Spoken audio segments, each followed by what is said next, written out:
Hello students, JPIC digital study channel पर आपका स्वागत है। Hello students, JPIC digital study channel पर आपका स्वागत है।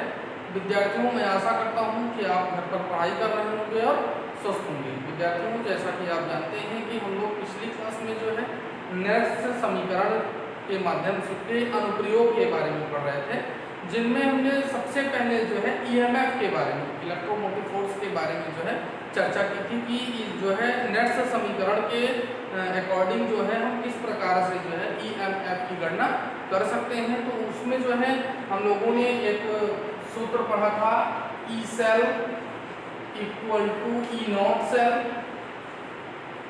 Minus 0.0591 upon n into log active mass of anode upon active mass of cathode.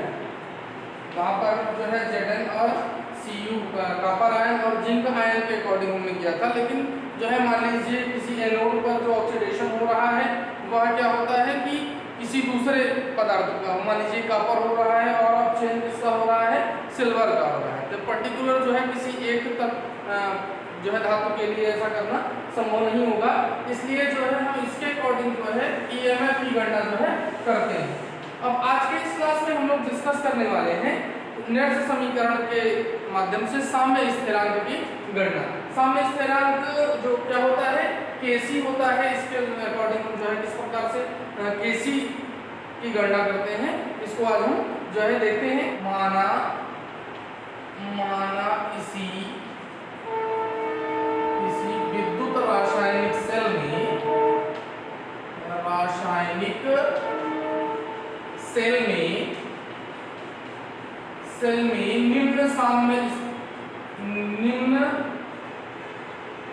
निम्न उत्क्रमणीय, आप कह सकते हैं कि सेल में होने वाली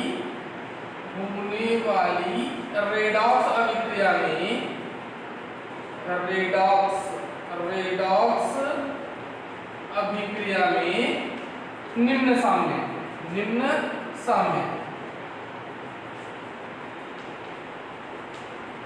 जैसा कि आप जानते हैं कि जो साम्यावस्था होती है वह रिवर्सिबल रिएक्शन में ही होती है। इसलिए यहाँ पर जो है हमको रिएक्शन जो लेना है वो कौन सा लेना है, रिवर्सिबल रिएक्शन लेना है। तो Zn plus Cu2 plus goes to Zn2 plus Cu। यहाँ पर जो ऑक्सीडेशन की अभिक्रिया होगी कहाँ पे होगी, एनोड पर होती है, जैसा कि आपने पिछले इसमें देखा था। और जो अपचयन की क्रिया होगी वहाँ पर कहाँ पर होगी, कैथोड पर होगी।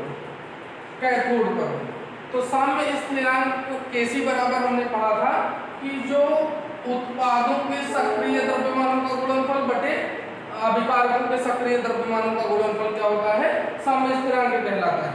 केसी आप यहाँ देख लीजिए, केसी इक्वल टू हो जाएगा active mass of active mass of Zn2 plus into active mass of Cu upon active mass of Zn into active mass of Cu2 plus. यह हमारा क्या आ गया, जो है साम्य स्थिरांक आ गया। साम्य स्थिरांक में अगर यदि हम जो है इन धातुओं को जो है एकांक मान लें तो Cu equal to active mass of Cu equal to active mass of Zn equal to 1m अगर मान लेते हैं तो हमारा Kc इक्वल टू क्या आ जाएगा, Kc इक्वल टू आ जाएगा active mass of Zn2 plus upon active mass of Cu2 plus.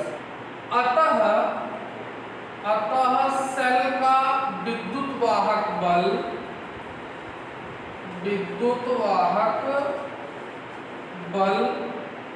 E बराबर क्या होगा, E cell equal to E not cell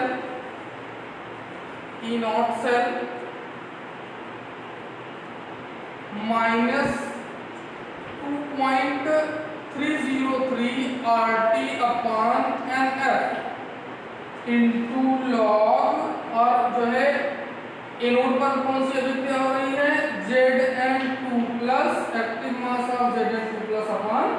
active mass of Cu2 plus साम्य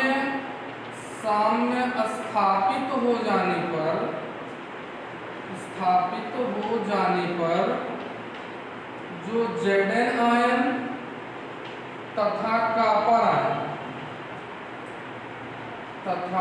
कॉपर आयन की सांद्रता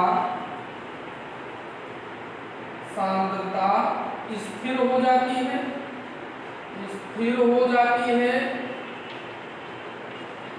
अतः सेल कार्य करना बंद कर देता है।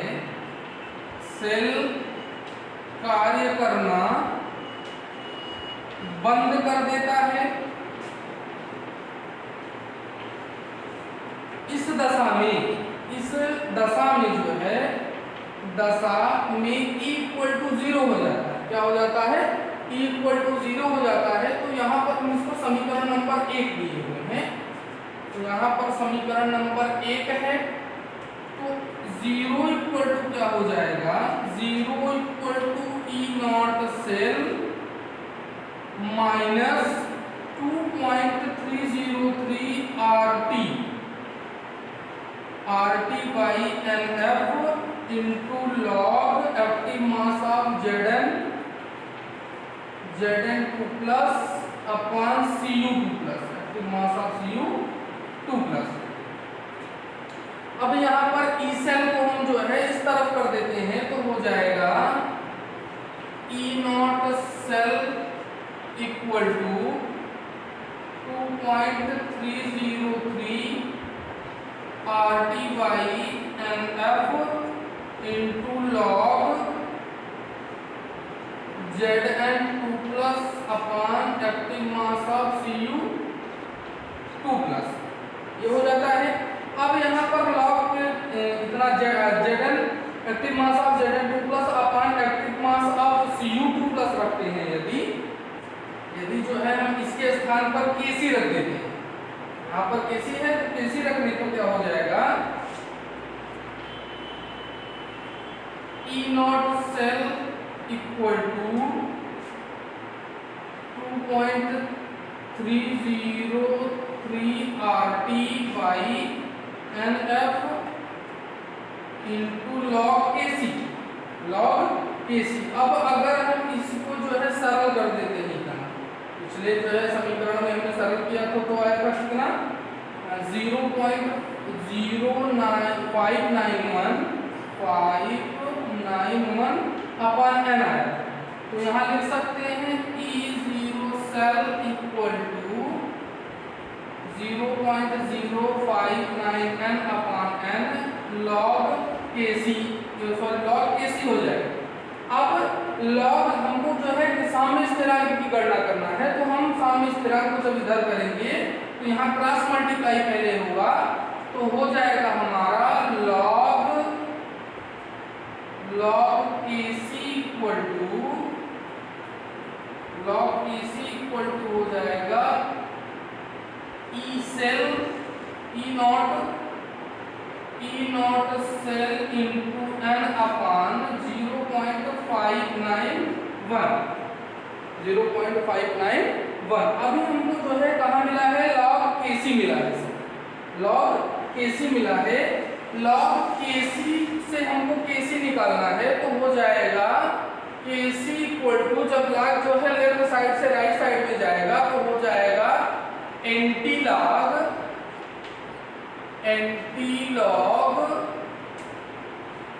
E0 cell into n upon 0.0591। इसी से हम जो है साम्य स्थिरांक की गणना कर सकते हैं। और आपके जो है नोट्स में कुछ न्यूमेरिकल्स दिए हुए हैं, उसको भी देखते हैं हम। तो इस प्रकार से हम जो है आप साम्य स्थिरांक की गणना कर सकते हैं। दिया हुआ है निम्न अभिक्रिया में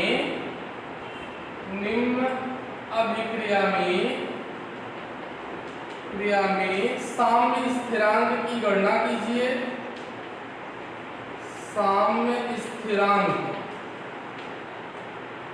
की गणना कीजिए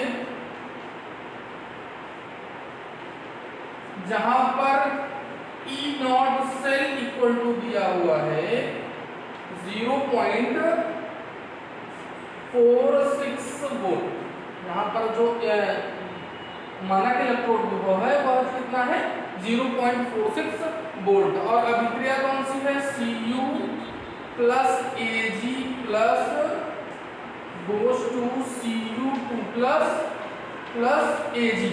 यहाँ पर जो है यह जो है अभिक्रिया दी हुई है और इसके लिए सामने स्थिरांक की गणना करनी है।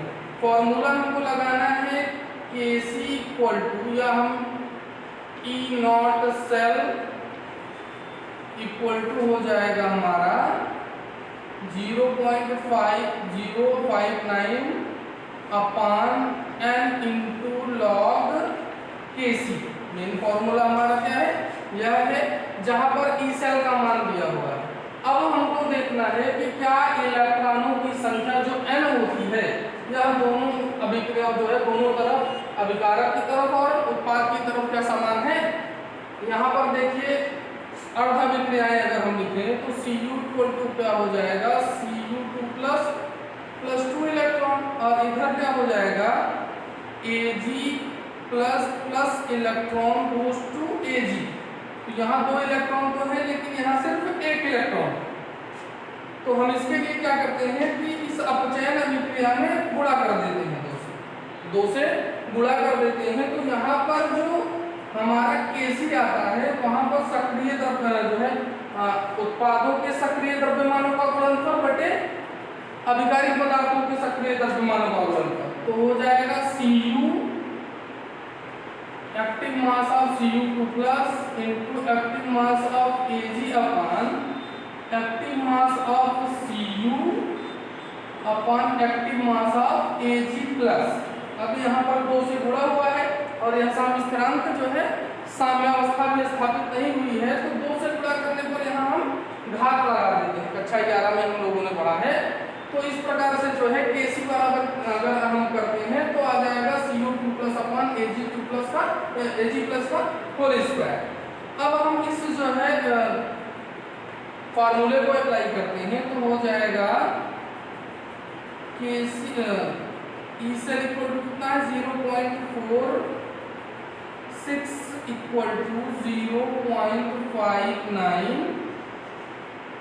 अपान इलेक्ट्रॉनों की संख्या कितनी है 2 इलेक्ट्रॉन इधर भी है 2 इलेक्ट्रॉन इधर भी है। तो क्या हो जाएगा बराबर हो जाएगा।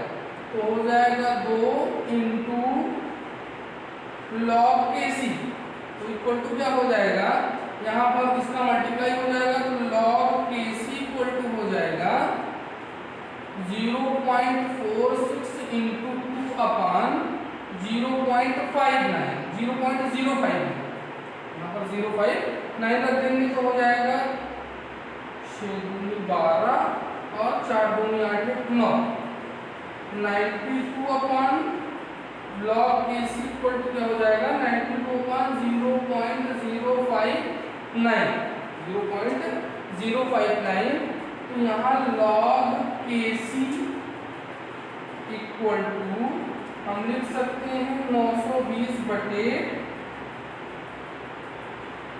59 लिख सकते हैं।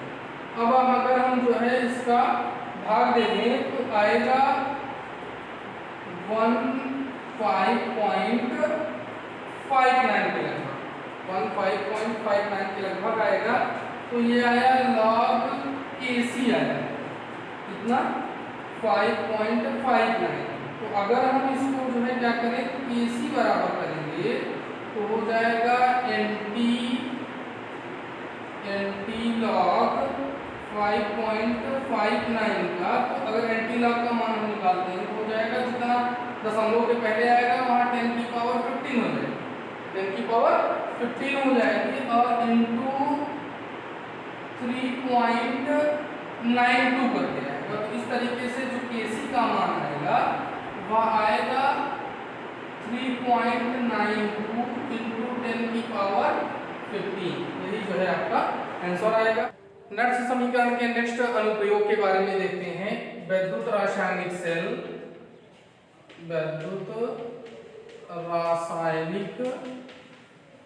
सेल व गिब्स ऊर्जा की गणना, गिब्स ऊर्जा की गणना, गिब्स ऊर्जा की गणना किसी विद्युत परिपथ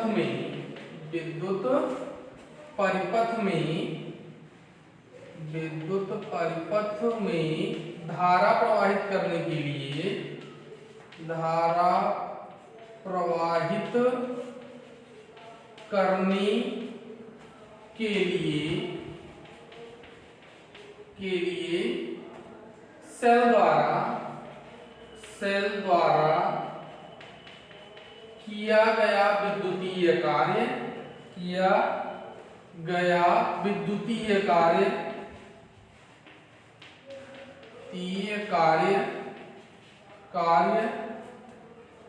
मुक्त ऊर्जा या गिब्स ऊर्जा कहलाती है। गिब्स ऊर्जा कहलाता है, गिब्स ऊर्जा कहलाता है। यदि सेल का विद्युत वाहक बल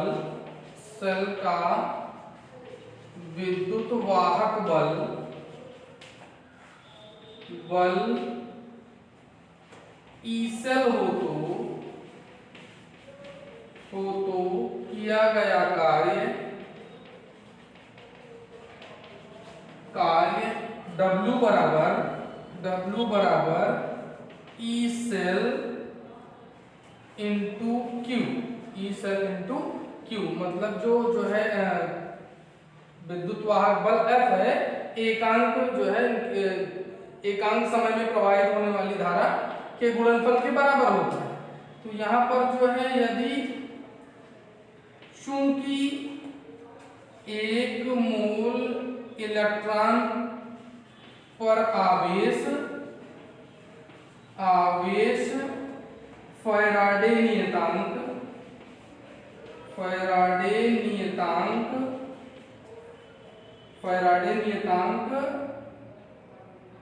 F कहलाता है,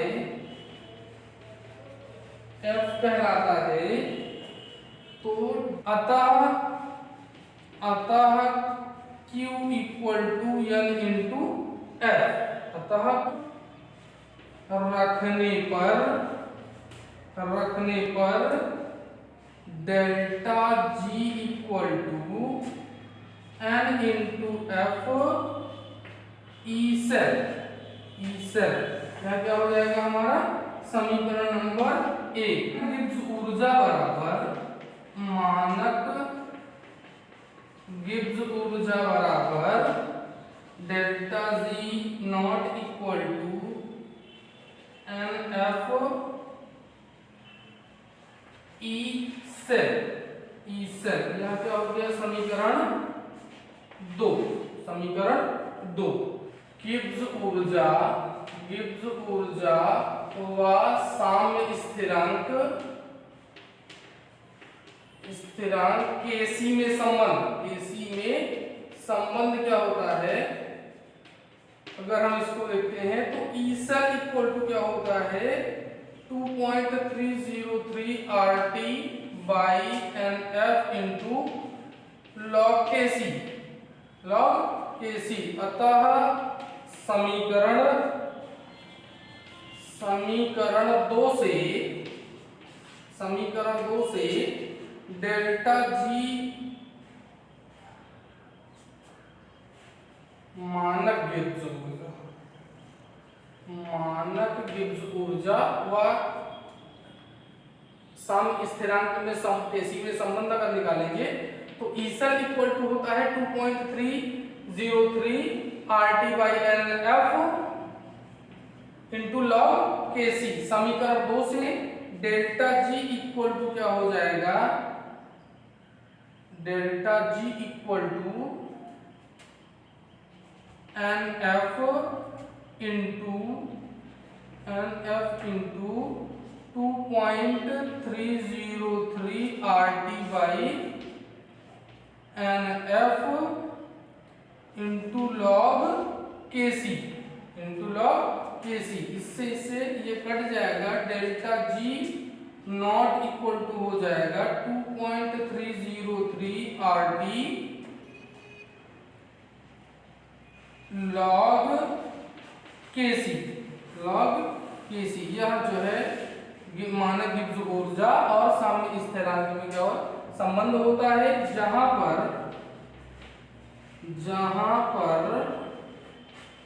R2 8.314 किलो जूल प्रति मोल केल्विन होता है।